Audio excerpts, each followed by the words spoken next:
This is a bike I've been wanting to review, but it's been having some issues. This one, I had an issue when I was riding the bike where the throttle would stop working about 20% of the way. That was my only ride, and then I charged the battery back up, the throttle still wasn't really working. That to me diagnosed it as a throttle issue most likely. We're going to start there and work our way down, but this will be the first ride that you guys see on the G-Force T7. This is the pre-production model. They have the new ones out with the black battery. This is the exact same thing, it just has a silver battery.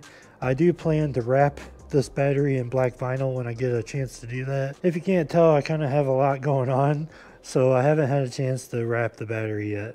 Still functions exactly the same as the other bikes. Still looks the same as the other bikes, it just has a silver battery. You'll see a couple of these on YouTube right now. I don't know why they did that, but that's the circumstance. I installed the thumb throttle last night in preparation for today so that we can go for a ride. Battery's fully charged, so we're going to go out for a ride today to see if there's any more issues or if it's actually going to work right. Alright, so here we are. First thing we're going to do is go off-road because we want to test this thing out and make sure it's going good. And I don't want to go too far away from the house until I know that it is. If it is going good, then we might go a little bit further. Now, this is not any fault to G-Force. I just may have a bike that had one issue. We'll know here in a second if there's more than one issue. Let's talk about the G-Force T7, or G-Force in general. This is the second bike I've gotten from them. Excellent people. They've been very helpful with everything, and I really enjoy working with them. Talk to them on a regular basis here lately. We've been discussing this bike and the problems it's been having and my move. I got to keep them updated with that. It is December 8th, the day before my stepson's 18th birthday. We are celebrating his birthday on Sunday, the 10th. A lot of his friends watch my videos, so I won't go into too much detail, but me and Ethan are pretty good friends, to say the least, as well as I am as good as a parent as I can be to him and help him out in any way I can, as well as just being a friend and here for him when he needs me, as well with anybody that comes around. So it's an exciting time to be alive. I have a kid getting ready to go into college here. Now the G-Force T7 has full suspension. It is a really comfortable ride. You can definitely feel the suspension absorbing the bumps. It is a little awkward stance because you're pretty close to the handlebars and it's real jerky, which that can be a good thing and a bad thing. The other thing that comes stock on here right out of the box is it has cruise control. So it'll auto cruise control after you hold the throttle for a period of time. It's probably like 5 or 6 seconds. And as long as you do that and you let go, it'll stay on, the throttle will. Like right now, I let go of the throttle and it works good. I thought that their bikes were pretty powerful, but we haven't been getting very fast speed yet. Doesn't feel real torquey.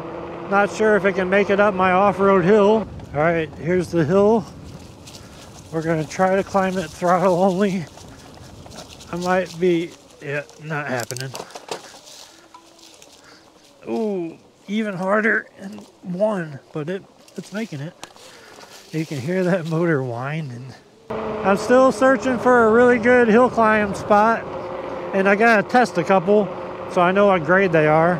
Looks like we're cutting out at 28 miles per hour on the speedometer here. I'm only hitting 23, 24. Now I got a max speed of 27, but that was downhill. Okay, I saw 29 on the display. Now this is throttle only. We can try pedal assist on the way back. Got it up to 30. Let's see if it holds it here. This is flat right now. And it's holding 28, 29 miles an hour. That's pretty good. They're gonna like this picture. So far the G-Force T7 is pretty comfortable ride. The speed, it does get pretty good speed, but it takes a little bit to get there. But at 20 miles an hour like we're doing right now, 18 to 20 miles an hour, we're gonna get a lot of range off of this bike. I wish it would stay at the average speed of like 25. That'd be nice. Now when you're turning this thing, like I said, it's a little scrolly because the handlebars are pretty close to you. So you can feel the front end move pretty good here. Some would say that might be unsafe. Some would say that might work really good for turning. So here we are off-road.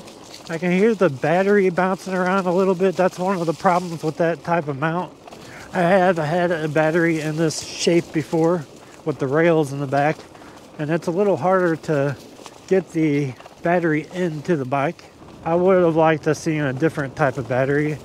I like the Anioki's battery. It's a 60 amp hour as well, but it pushes in and locks in place.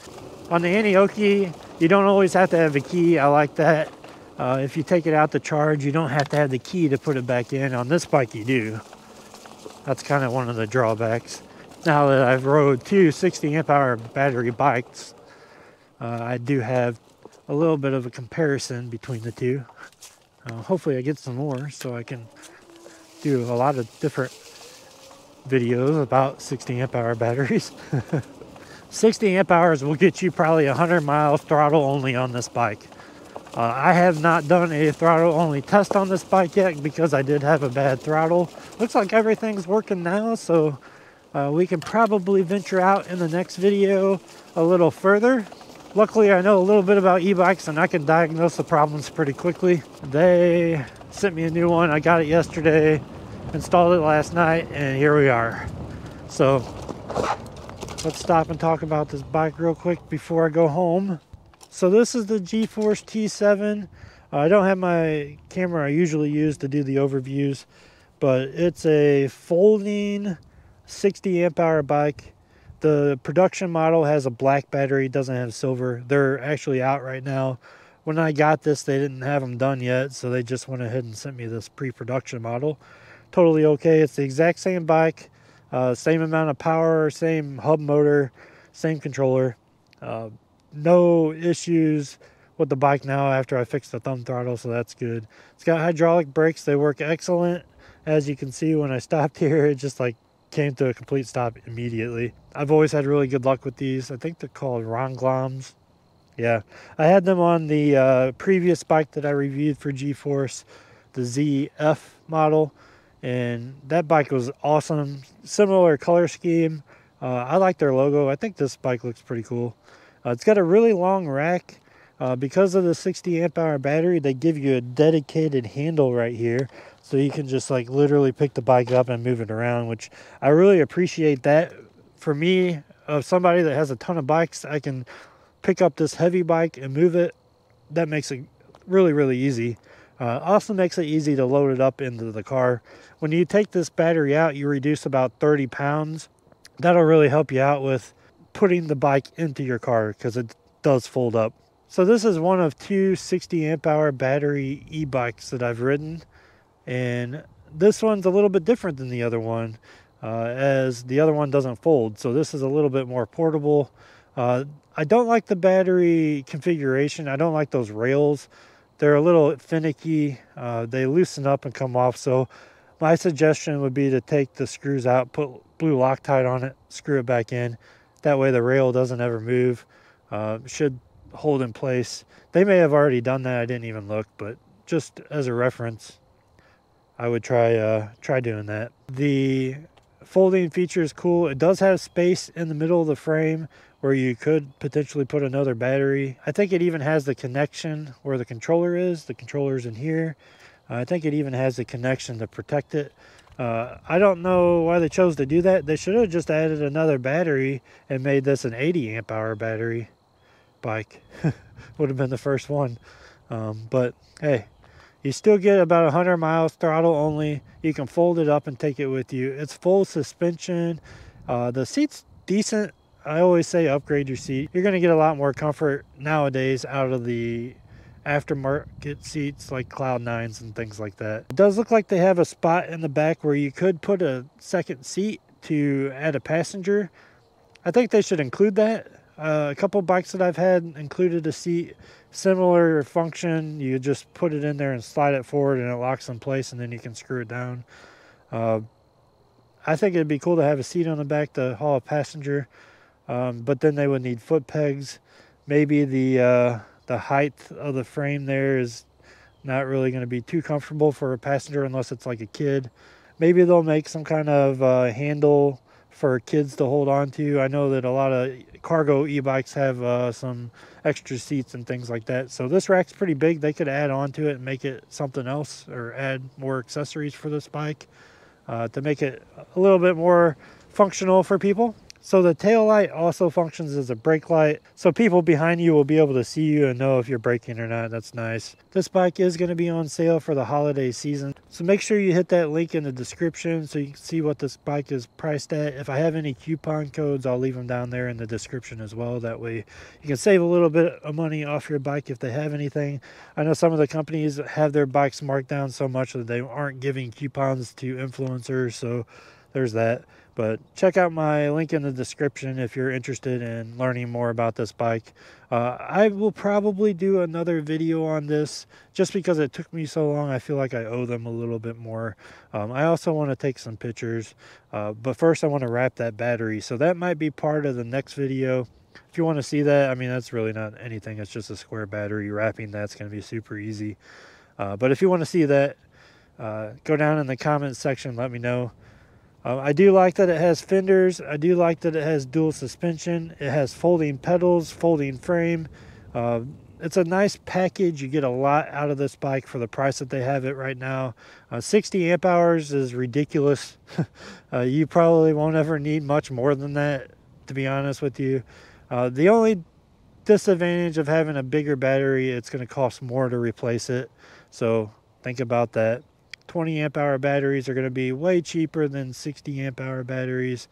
So if you have to have it replaced or repaired, it's going to cost you a little bit more money because there's 3 times as many cells in there.